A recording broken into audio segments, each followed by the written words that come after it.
Hello everyone. ఈ వీడియోలో 30th May 2024 ఈనాడు news పేపర్లో పడిన ఎడిటోరియల్ సమ్మరీ తెలుసుకుందాం. ఫస్ట్ ఎడిటోరియల్ వచ్చేసి రహదారి భద్రత గాలిలో దీపం. ప్రభుత్వం విడుదల చేసిన డేటా ప్రకారం దేశవ్యాప్తంగా సగటున ప్రతి గంటకు 53 రోడ్డు ప్రమాదాలు జరుగుతున్నాయి.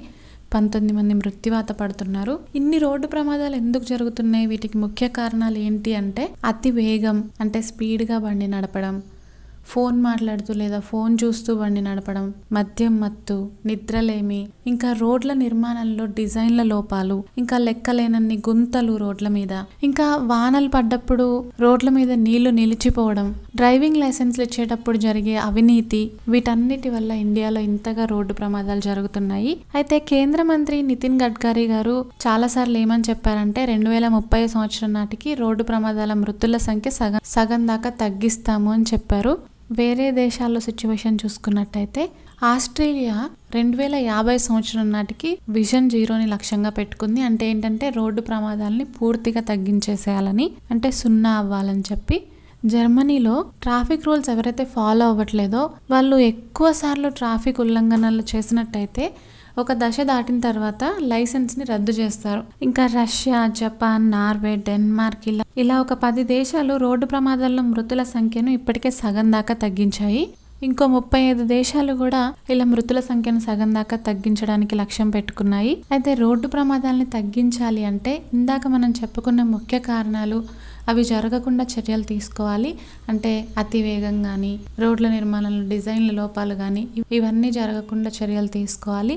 అంతేకాకుండా ట్రాఫిక్ నిబంధనల గురించి, వేగం కన్నా భద్రత ముఖ్యమని చెప్పి అవగాహన కార్యక్రమాలు ఇవన్నీ కూడా పిల్లలకి పాఠశాల దశ నుంచే నేర్పాలి. ఇంకా పిల్లలకి కాకుండా పెద్దవాళ్ళకి కూడా అవగాహన కార్యక్రమాలు అనేవి ఏర్పాటు చేయాలి. నెక్స్ట్ ఎడిటోరియల్ వచ్చేసి పర్యావరణానికి యుద్ధ గాయాలు. యుద్ధాల వల్ల జరిగే ప్రాణ నష్టాన్ని, ఆస్తి నష్టాన్ని అందరూ చర్చిస్తూనే ఉంటారు. కానీ యుద్ధాల వల్ల ఇంకొక నష్టం కూడా ఉంది. అది ఏంటంటే పర్యావరణానికి కలిగే నష్టం. యుద్ధాలు జరుగుతున్నప్పుడు బాంబు దాడుల వల్ల గాలి, నీరు, నేల అన్ని కూడా కలుషితం అవుతాయి.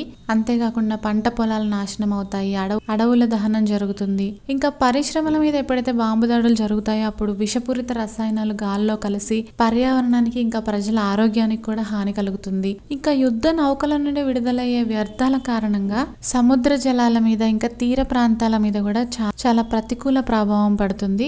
ఫర్ ఎగ్జాంపుల్ చూసుకుంటే వియత్నాం యుద్ధంలో ఆ దేశ సైనికులు దాక్కోవడానికి హెల్ప్ చేస్తున్న అడవులని అమెరికా సైన్యం ధ్వంసం చేసేసింది. అంతేకాకుండా వాళ్ళకి ఆహారం అందకుండా పంట పొలాల్ని కూడా నాశనం చేశారు. ఆ విధంగా నేలలు నిస్సారం అయిపోయాయి, జంతువులకి ఆవాసాలు లేకుండా అయిపోయాయి. అలా 1955 నుంచి 1975 వరకు జరిగిన వియత్నాం వార్లో కలిగిన పర్యావరణానికి నష్టం వల్ల ఆ ప్రతికూల ప్రభావం అనేది, అంటే నెగిటివ్ ఇంపాక్ట్ అనేది వియత్నాం ఇప్పటికీ కూడా ఫేస్ చేస్తుంది. ఇప్పుడు జరుగుతున్న గాజాల యుద్ధం వల్ల వాతావరణంలో విపరీతమైన దుమ్ము పొర ఏర్పడి ప్రజల ఆరోగ్యానికి చాలా నష్టం చేస్తుంది. అంతేకాకుండా ఇజ్రాయిల్లోను, పాలస్తీనాలోను సగటు ఉష్ణోగ్రతల పెరుగుదల 1.5 degrees కి చేరుకుంది. అదే ప్రపంచవ్యాప్తంగా చూసుకుంటే సగటు ఉష్ణోగ్రతల పెరుగుదల 1.1 degree సెంటీగ్రేడ్ ఉంటే ఇజ్రాయిల్, పాలస్తీనాలో బాంబు దాడుల వల్ల అది 1.5 degree సెంటీగ్రేడ్ కి చేరుకుంది. ఇలా ఇంకా చాలా ఎగ్జాంపుల్స్ ఉన్నాయి. అందుకని యుద్ధ సమయంలో జరిగే ప్రకృతి నష్టాన్ని యుద్ధ నేరంగా పరిగణిస్తేనే ఇలా పర్యావరణానికి నష్టం కలిగిస్తున్న ఆధునిక యుద్ధ రీతుల్ని, అంటే ఎక్కువ నష్టం కలిగించే కొత్త కొత్త వెపన్స్ని నిషేధించవచ్చు అని చెప్పి శాస్త్రవేత్తలు అభిప్రాయపడుతున్నారు. ఈ ఎడిటోరియల్ ఎం రామ్మోహన్ గారు రాశారు. నెక్స్ట్ ఎడిటోరియల్ వచ్చేసి కృత్రిమ మేధ ప్రభావం ఎంత.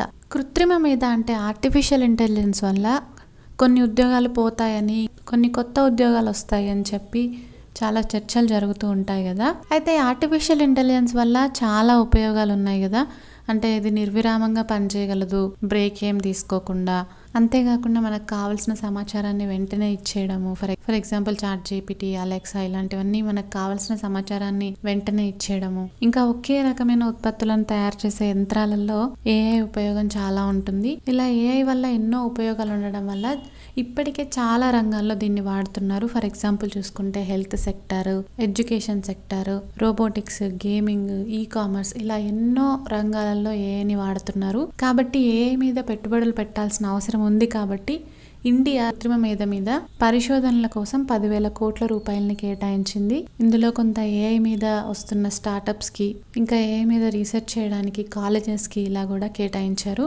అయితే కృత్రిమ మేధ అంటే ఆర్టిఫిషియల్ ఇంటెలిజెన్స్ ప్రతి రంగంలోనూ వచ్చేస్తుంది కాబట్టి మన విద్యార్థులు వెనకబడకుండా కృత్రిమ మేధని అభివృద్ధి చేసే నైపుణ్యాలు మన విద్యార్థులకు కూడా నేర్పాలి. ఇంకా రక్షణ రంగంలో కూడా అంటే డిఫెన్స్ సెక్టర్ లో కూడా కృత్రిమ మేధని ఉపయోగించి రోబోలు, డ్రోన్లు, డ్రైవర్ రహిత వాహనాలు కూడా తయారు చేస్తున్నారు. ముందు జరిగే యుద్ధాలలో మనుషుల కన్నా యంత్రాలే ఎక్కువగా పాల్గొంటాయని అంచనా వేస్తున్నారు. అయితే ఈ ఆర్టిఫిషియల్ ఇంటెలిజెన్స్ వల్ల కొన్ని సవాళ్లు కూడా ఉన్నాయి. ముఖ్యంగా చూసుకుంటే డీప్ ఫేక్ వీడియోస్, వీటి గురించి ఈ మధ్య కాలంలో మనం వార్తల్లో కూడా చూస్తూ ఉన్నాము.